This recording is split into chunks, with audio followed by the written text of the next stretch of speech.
Oktober je mesec varčevanja in jaz oktobra še posebej varčujem pri vodi, energiji, času in denarju. En nasvet, jaz vedno čistim od zgoraj navzdol, ker če bi najprej brisali tla, potem pa police bi prah padel iz polic na tla. Kaj smo naredili? Bolj malo.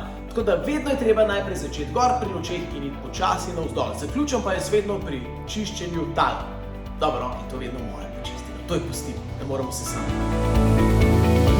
Treba je poskrbeti, da prah ne uide, zato ne brisati z navadno krpo. Jaz uporabljam Swiffer, zato ker je kot magnet, nas se veže prah, dlake, lase, kanarčkove dlake, če hočete. Ama kanarček spod dlake, ne vem, v glavnem, ful dobro spuca.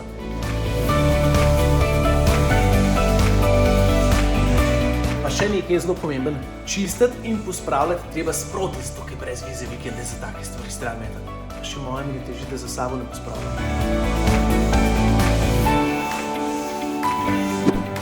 Evo, če bi tudi vi radi privarčevali kakšen evro pa kakšno minuto časa na teden, prijavite se v komentarju, lahko dobite tole.